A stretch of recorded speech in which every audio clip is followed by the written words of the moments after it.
Lethal Company came in with a fierce right hook that sent everybody looking for a new game to play onto the mat. This game really did come out of nowhere and it hit it big. I mean, having a 24-hour peak of over 150,000 players big. This is the perfect game to play with your friends for a multitude of reasons. However, a question popped into my brain when I first played it. Is this game just another streamer bait title? Excuse me. No. Oh! Oh. What? Hello? Hello?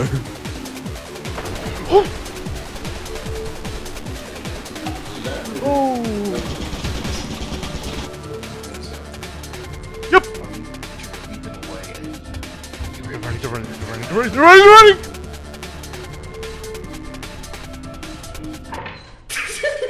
No. Let's go left, man. Let's go left. What is streamer bait?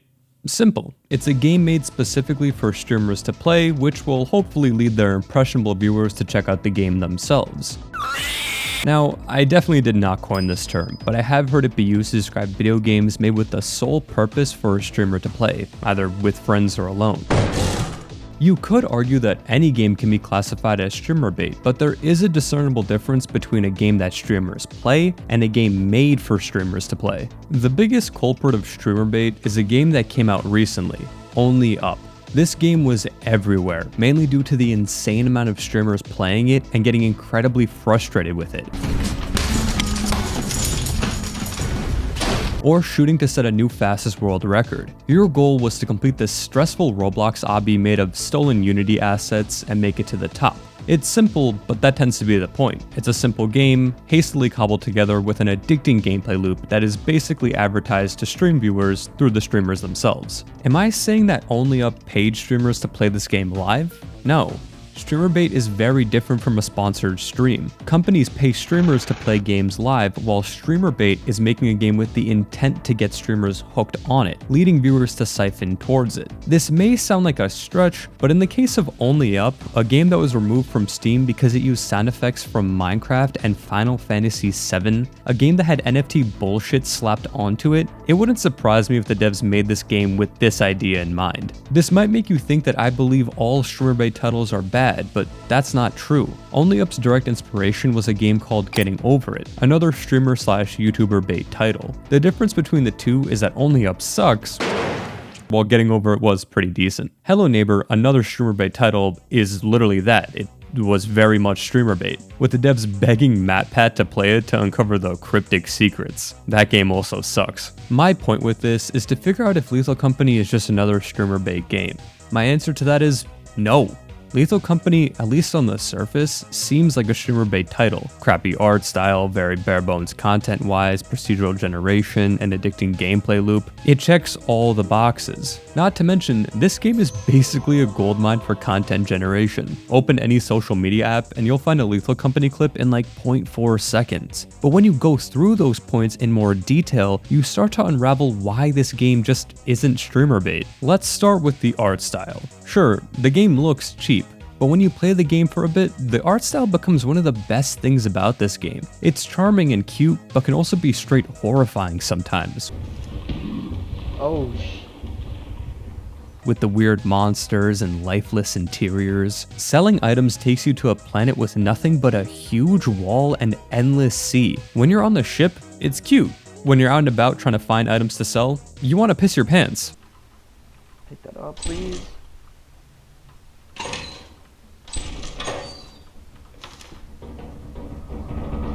Oh.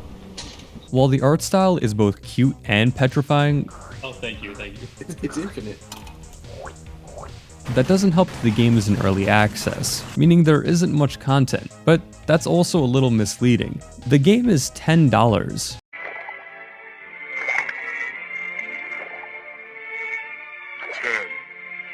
That's cheaper than a Big Mac meal.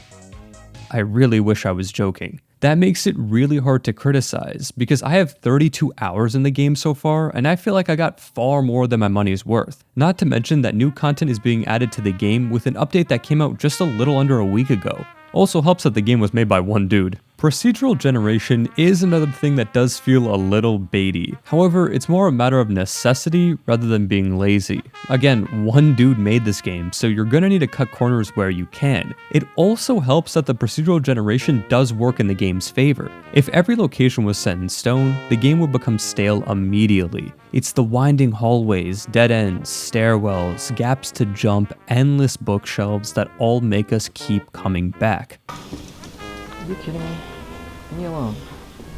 Lastly is the addicting gameplay loop. Nothing wrong with an addicting gameplay loop. That's what a good game should do. And Lethal Company is no different. The rush you feel trying to desperately find as many items as quickly as you can while not knowing what's around the corner or stalking the ship and then hoping you made the quota or else. Oh, wait, what?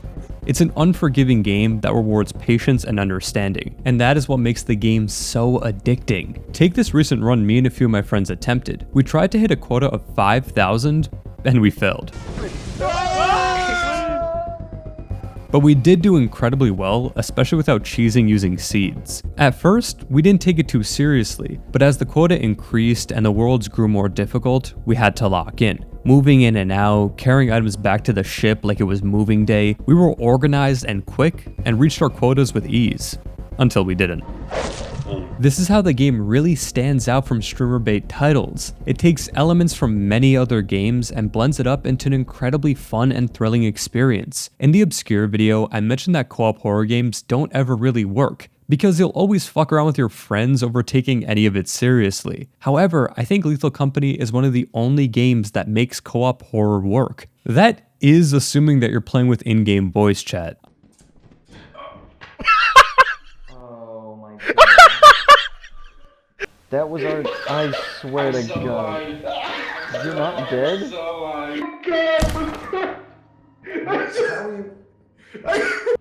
Dylan! Fuck. I initially opted to just be in a Discord call with my friends when we played it, but this is just the wrong way to play the game in my opinion. Having the in-game voice chat be the only means of communicating with your teammates makes the gameplay so much more immersive. You all go in, fucking around and laughing, when suddenly, you no longer hear your friend's voice. You turn around to find a puddle of blood on the floor and your friend being dragged away. Okay, Dylan's in. Okay, hold on. There's a... Oh, you. Now everything gets serious, and all you want to do is run back to the safety of the ship. This game plays with your anxiety like it was a toy, tossing you aside as soon as you fail, which keeps all of us coming back. Lethal Company is not streamer bait. It's a game made by one dev that wanted to create something fun and addicting. Unique art style, creepy atmosphere, intriguing lore, though there isn't that much of it at the moment, anxiety-inducing gameplay, all of it mixed together in a game that's $10. If you haven't tried the game yet, here's your recommendation. Grab some friends, even the ones with the crappy PCs, because this game runs on anything, and enjoy feeling like there's always someone looking over your shoulder, desperately trying to bring that case of soda back for Daddy Bezos. Also, make sure to keep ringing that bell and being really loud when you sell.